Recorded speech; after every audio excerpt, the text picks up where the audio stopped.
Ini yuk.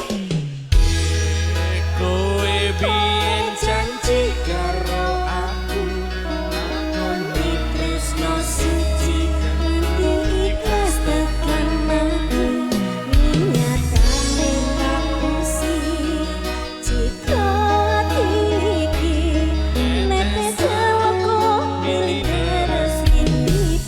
Ayo Mbak Eva. kowe biyen janji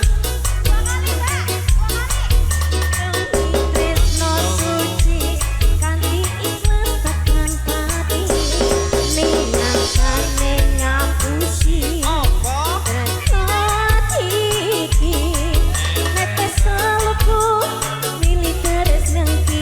yang mana? Ayo sayang. Loh kok kanan coba? kelingan tentang masa lalu. Loh kok iki ngendi? Tak seindah kenyataan di Loh iki si Dora. Si Dora. kita ketemu di sana. Kok lu nggak aja? Kok ntar aja orang udah diputer. Janji tresno iki Ya wis berdua aja sih. muga wae selanging salawasi ati kang Oh, lama nggak? Ya udah Mas Rido dulu ya. tresno pur Ayo. dikenanga. Mas kowe piye janji karo aku, tresno suci kanthi ikhlas tekan pati, nyatane ngapusi jika iki netes aku teras ning pipi. Ayo Mas Rido. Apa iki bukti katresnanku marang aku, kowe ninggal lunga tanpa sebab bahkan ora nesu. Rada suwe wis suwe ora ngabari, aku bingung kudu goleki kowe ngendi ya wis lamun kene pancen carane. Ati iki mung iso ngempet larane, bakal kangen jenengmu ning masa laluku. Najan kowe wis gawe citra ning atiku. Hey, ah, hey, ah, hey, hey, ah, ah, oh. Ngoni tresno suci kanthi ikhlas tekan pati, nyatane ngapusi jika iki netes aku milih teras ning pipi.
dadi nyawer ya.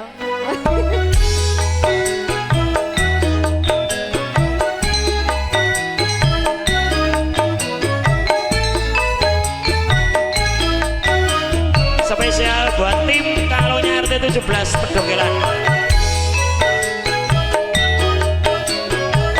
Juragan Ekspedisi Mas Roso dan kawan-kawan, Pak Deku Sakri yang merasa kalau jadi diputer. Janji tresno disekseni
Resono neng MC ning kentir, MC ning kentir, MC ning kentir. Iya.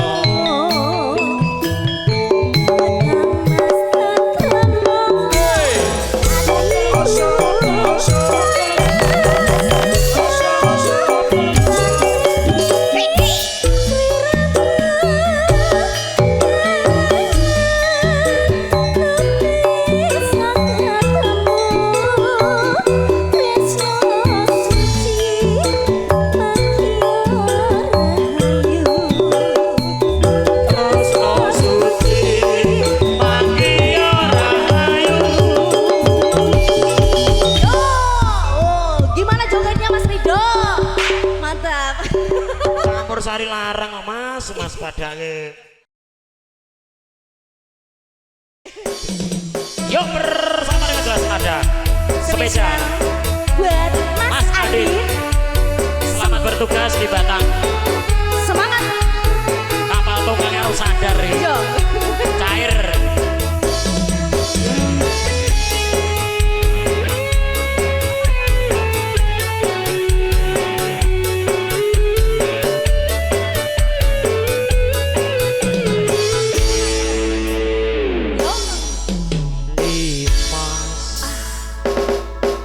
Kesayangan kaya ngopo rasane ati iki suwe ra krungu tawartamu bingung rasane rindu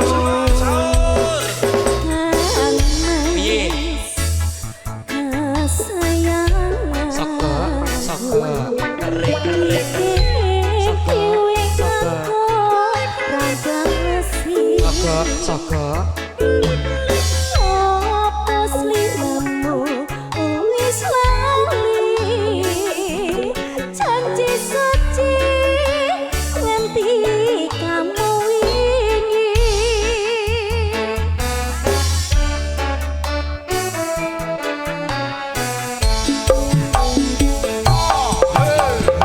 aku ra ngemis ning atiku pire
disampaikan oleh penyanyi kita yang satu ini luar biasa.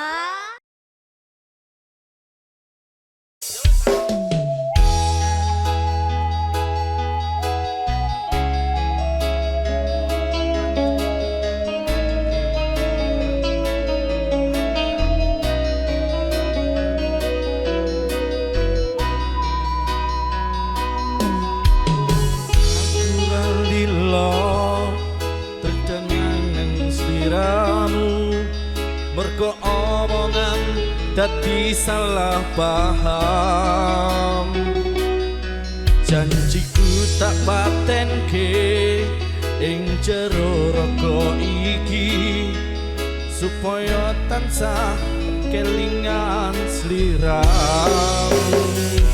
Wedoan liyane ra bakal iso ganteni jenengmu tak ukir sajroning ati.